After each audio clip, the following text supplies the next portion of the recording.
welcome back, everyone. Toy Shiz here, and I'm back yet again with some marvelous McFarlane toy news for you all. Happy Friday, by the way. It was certainly a long week. I had a long week. Work, toy stuff.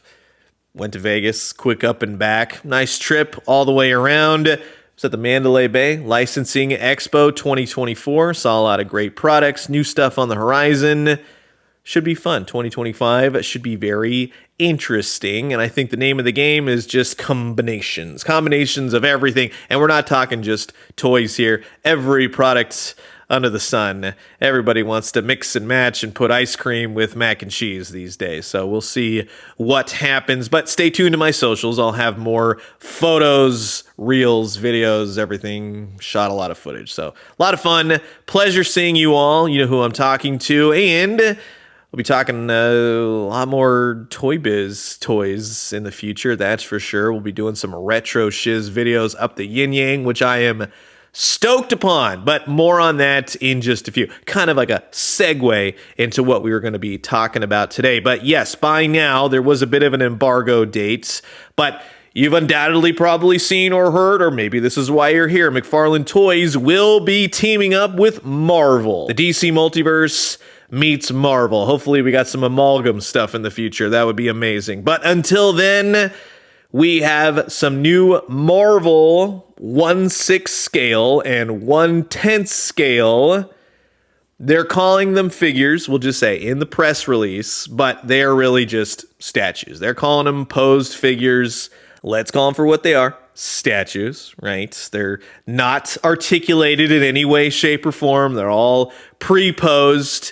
But I'll simply just read you off the press release. So, McFarlane Toys, trailblazer in the world of action figures and collectibles, proudly announced landmark collaboration with Marvel. So, Todd McFarlane's iconic Marvel artwork will be brought to life in a collection of posed out figures, statues, right? That's what that means, unarticulated. They will be available in both 1/10 and 1/6 scales. So roughly that translates to 7-inch and then 12-inch scales. Again, not in terms of action figures, but the statue size. You get the idea. Pivotal moment marking the first time Todd McFarlane will turn some of his own Marvel drawings into stunning 3D detail. You get to own a piece of comic book history, yada yada. 1/10 scale posed figures will celebrate Marvel Comics and the legendary artists behind them. So for now this is depending on what was revealed. I'm strictly going off of what McFarlane sent over in terms of news. The 1/10 scale will be statue-ish figures, right? Featuring the artistry of Todd McFarlane, right? So that's pretty cool. We have Jim Lee. Curious to see what they're going to do. Looks like they're going to be doing, hopefully, Wolverine. They mentioned some other characters, so maybe Jim Lee's Wolverine. Steve Ditko will be represented, so hopefully we see some Spider-Man with him. John Romita. Hopefully we get to see maybe some Iron Man with him, and then Rob Liefeld's Deadpool. So hopefully that will go over well. So you got McFarlane, Lee, Ditko, Romita Sr., and of course Rob Liefeld, and they will be showcasing the iconic characters, Spider-Man, Wolverine, Iron Man, Deadpool. Each figure, quote unquote, as they say, is based upon some Marvel Comics' most memorable covers set with an environmental base and includes a diorama backdrop to complete the final presentation. I don't have images of that just yet, so I'm going off of, I recorded this earlier and now we're talking about it.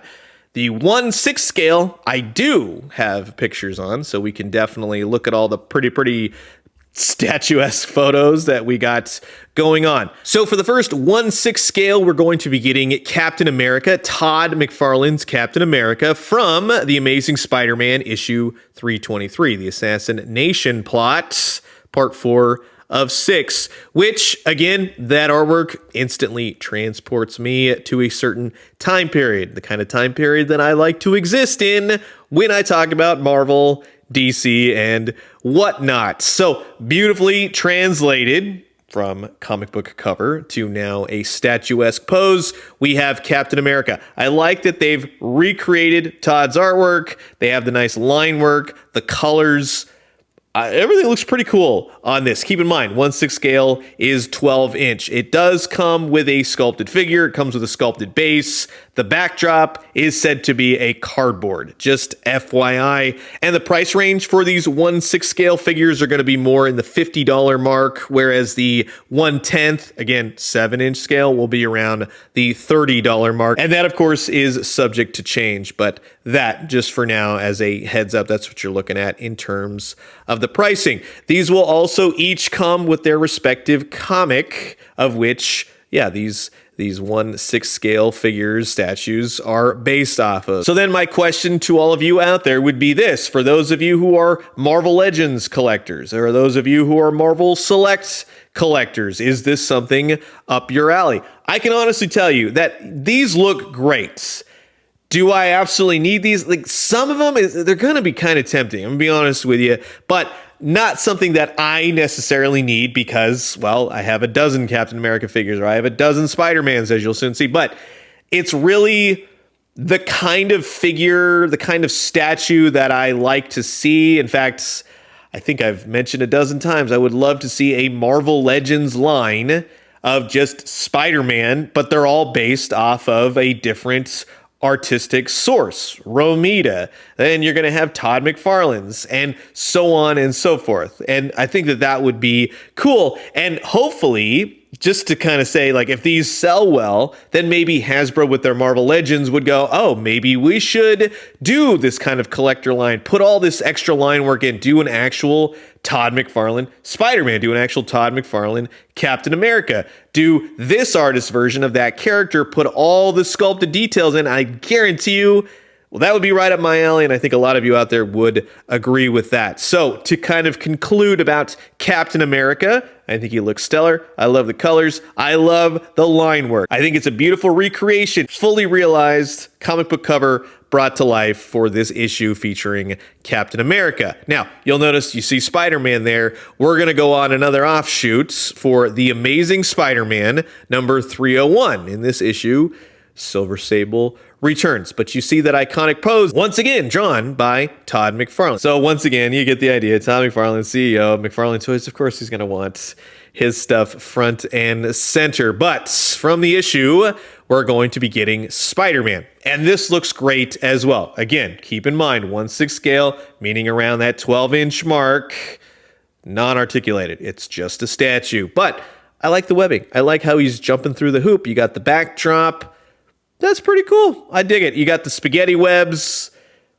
Can't complain. If you want something like this, it might make for a nice conversation piece within your Marvel Legends, Marvel Select, Toy Biz, everything and anything under the sun that's been Marvel done in action figure form. Might want a little centerpiece of a Spider-Man. And again, to say, this will come with a comic book cover. However, this will actually be based off of 301, but you'll be getting issue 302, and just in kind of looking at the issue again, perhaps there's certain things within it that Marvel Disney wouldn't agree with, some imagery, so perhaps that would be the reason. That's the only thing I can really think of, because other than that, there's not really much in it. But yes, you're getting a recreation of 302, not 301, of which the statue is based off of. I like the colors, the spaghetti webs. I like how they're just going every which way. You don't have to pose it out. It's already done for you. 1/6 scale for both of these, Captain America and Spider-Man. Not too shabby, I will say. I'll have to see these more in hand. Again, not something necessarily for me. I think they do look good. I'm going to stick with my dozens upon trillions of action figures, but you get the idea. This would make for a nice conversation piece somewhere, some way in your nerd room. So again, stay tuned for more news. There may be even more news as of when I'm recording this. Of course, this was a couple days before the actual reveal. What say you on this team up between McFarlane Toys and Marvel? Is it for you?